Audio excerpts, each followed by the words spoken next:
For some unknown reason, people are obsessed with the number 10 when it comes to survival. Why can't it be the 9 items that give you 9 lives? Why can't it be come back to life with these holy 33 items even Jesus would approve of? I really have no idea why it has to be 10 items.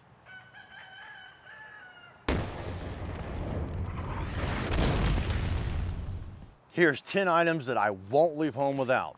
Let's go. Number 1, God created firearms and he granted me the right to use them in the Second Amendment. A well-regulated militia being necessary to the security of a free state. The right of the people to keep and bear arms shall not be infringed. Protect your peeps, secure your eats, and tyranny reeks. From my dead cold hands, I will not comply. Number 1 done, enough said. Number 2, I'm not naked and afraid. I am clothed and confident. Your clothing is your first line of defense against the elements. In theory, if you dress for the worst possible condition for your area for this time of year, you're already wearing your shelter. It just makes sense. Dress for success. It's been said that nothing has contributed to our survival greater than that of a knife. You can make a knife, you say. That requires resources and other tools, knowledge and experience, and time and energy. I'm pretty sure that if one of our prehistoric ancestors walked into a gas station, they'd walk out with one of the knives in the display case. Mine didn't come from a gas station, but you get the point. Everybody could use a little bit more support. My humble cash belt. That's dumb, you say? Even if I leave the home with nothing else, I still have 30 pieces of survival gear in the belt, and nobody can even tell. I can gather, filter, and even purify 2 liters of water, navigate, start fires, trap, fish, and a whole lot more. Plus, I can fly with it and go anywhere in the world that I want to go.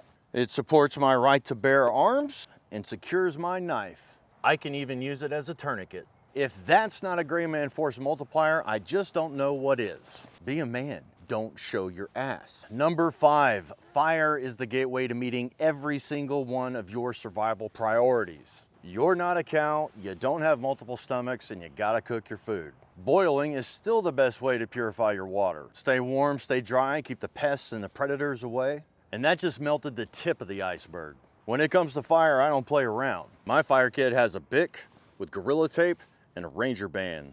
I've got a ferro rod attached to my knife sharpener. I've even got a magnifier to harness the clean, free energy of the sun. But wait, there's more. I also carry fire plugs and a fire card. And yes, they're waterproof. When it comes to something as important as fire, redundancy is key. Can I get a fuel the fires? Number 6, my water kit. Did you know that 66% of the human body is water? And so is the earth, by the way.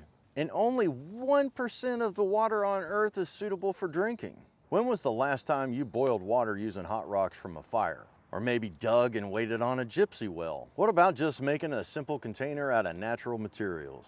It sucks. Thankfully, we have found the Holy Grail. Gather, filter, purify your water in just seconds. And I'm pretty sure you can't beat that. If you can, I want to know. Just in case it fails, I have this stainless steel container that I can boil water in. And if for some reason that doesn't work, I still have the water kit in my belt. You should drink to that. One of the hardest things to recreate in nature is a dry roof over your head. Having a USGI poncho is the essence of multifunction. Protect yourself, protect your gear, protect your fire supplies. Don't get monkey butt, because if you can't save your own ass, you can't save someone else's. Now you can sit on that wet log in comfort. Ponchos are great. Throw some cordage in with it and you'll thank me later. Number 8 is a good backpack. Look, MacGyver had it right. Even if there's nothing in the bag, you can still pick up stuff along the way. Possum mentality, bro.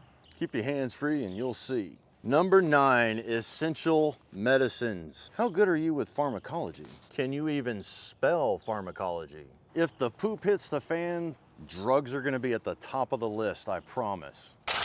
This is your brain on drugs.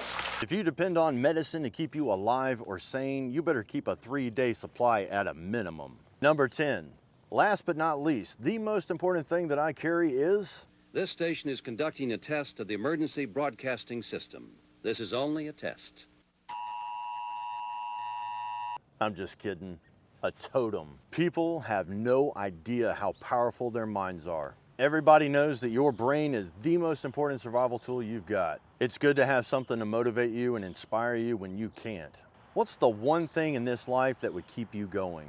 Symbols are incredibly powerful. Well done! Well done! They can provide you the strength to keep going and not give up. For some, it's their wedding ring or a picture of their kids. It might be a cross around their neck. For me, it's this bullet. My great uncle was shot and captured in World War II. He used this bullet as a reminder of what to live for as a POW. Since my aunt passed it down to me, it's never come off a day in my life. And I know that if he could make it through that, then I can make it through anything. Never underestimate the value of a symbol. In closing, there's no such thing as the perfect 10. No right and wrongs, only pros and cons. For me, it's about having the things that are hardest to recreate in nature. Having things that will help me to meet my survival priorities. But most importantly, having stuff that inspires confidence and helps me to keep a positive mental attitude. So what's your perfect 10?